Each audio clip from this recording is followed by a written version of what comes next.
Briefing du Grand Prix d'Espagne ce week-end sur F1 ITV avec Gary Hartstein. Gary, Barcelone, hein, c'est le circuit européen peut-être le plus fréquenté par les écuries à cause des essais privés en hiver, même si les conditions de piste sont souvent très différentes entre le mois de février et le mois de mai.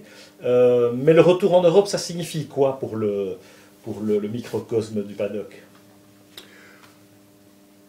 Des motorhomes plus confortables. Oui, c'est-à-dire la constitution d'un vrai paddock. Moi, j'appréciais l'humain dans le sport. Je veux dire, pour moi, la course était un toile de fond magnifique, mais ce qui fait ou faisait que je retournais avec plaisir chaque année, c'était le côté humain. Et un vrai paddock où on rencontre des gens qu'on apprécie, qu'on n'a pas vu à un certain temps. Malaisie, le paddock est énorme. Il fait tellement chaud qu'on sort, on se met aux abris. Sous un climatiseur. Et donc personne ne voit personne. Shanghai, le climat est souvent plus clément, mais c'est tellement grand qu'on n'atteint pas une masse critique. Et donc pour moi, l'Espagne, c'est vraiment... il fait bon, moi j'aime bien l'Espagne. On mange bien, l'ambiance est sympa. Oui. Et c'est vrai Tout que... est bien. Oui. Il y a un éléphant dans le pièce, comme on dit en anglais. Voilà.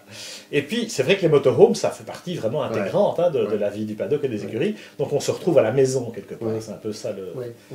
Puis les vols, c'est une heure et demie. Voilà. Ça change un peu des une heure et demie. bien sûr. Et on n'est pas parti 2 semaines. C'est la première fois, on est parti 4 jours. Au fil des années, au début, ça me gênait moins. Moi, je veux dire, j'étais dedans.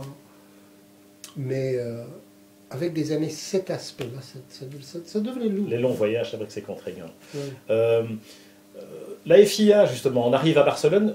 La FIA aussi a son motorhome. Hein. Vous êtes installé comme une écurie, quelque part. C'est une, ça se présente comment Il y a donc 3 camions techniques, dont un avec des vestiaires, et c'est là où je mettais la maison. Mais la météo, ils ont leur place, il y a des bureaux, il y a le labo pétrochimie, donc pour les essences.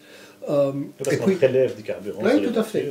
Donc 3 camions techniques et puis le motorhome avec le restaurant. Voilà. Et puis sur le plan médical, vous retrouvez chaque fois, sur chaque circuit, une équipe locale dédiée. Tout à fait. Tout est basé sur l'équipe locale. C'est eux qui sont inscrits à l'ordre, c'est leurs hôpitaux. D'habitude, ils travaillent dans ces hôpitaux-là.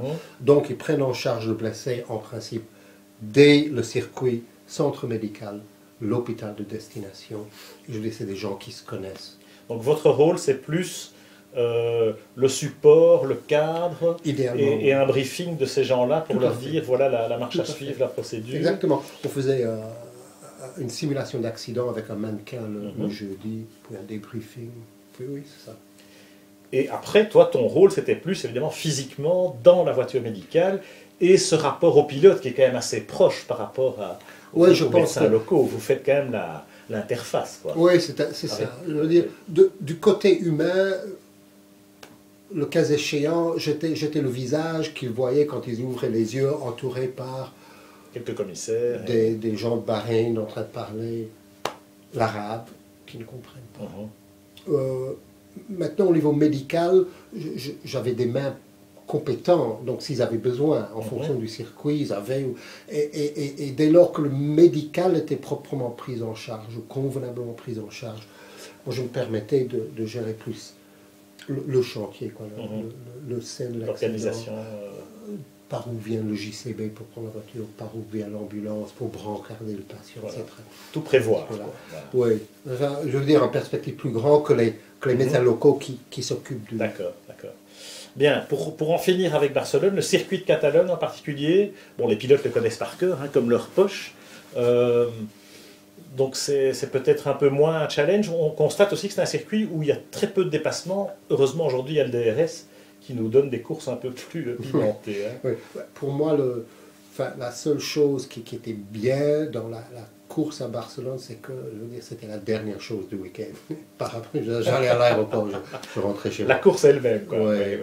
Je dois dire que quand Mika Hakkinen a calé dans le dernier entre le 6 et 7, ça, je veux dire ça, parce que j'étais grand fan de Mika.